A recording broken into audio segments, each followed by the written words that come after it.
So, in his philosophical investigations, Wittgenstein is talking about, what we mean to say when we say words, or, how a shortened form of a word is to be taken.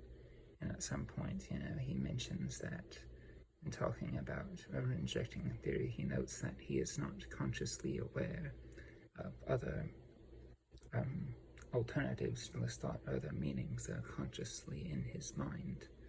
I'd like to talk to a minute about what I might say is the essentially unconscious nature of thinking. And I might draw on Freud a bit, where he says that consciousness is like an organ of the mind, insofar as, when our eyes can turn to see certain things in the external world, our consciousness is a bit like that from our internal world.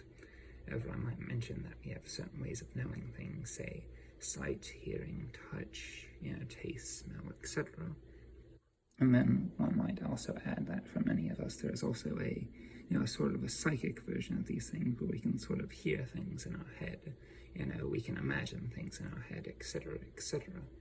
However, often I think that people confuse these sort of psychic hearings of what is in their head as thoughts, when they're more properly the residue of thoughts, for when we think of thinking insofar as it's used for judging, instead of making decisions about things. So, like when I judge something as true based on these two sentences, I look at, okay, well, what is taken as thinking, as in the thinking that we are aware of, is words.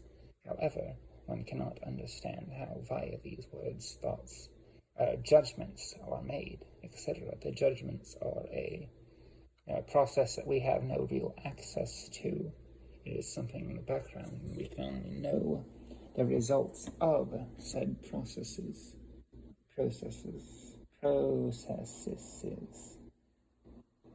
Anyhow, or like, to give an example, when we go to a restaurant and we order something, we can't really know what we want to order because we don't have a sensory way of just discovering that information. We just assume that we did based on the fact that we ordered it, or based on our reactions to said order, but not something that we can observe within ourselves.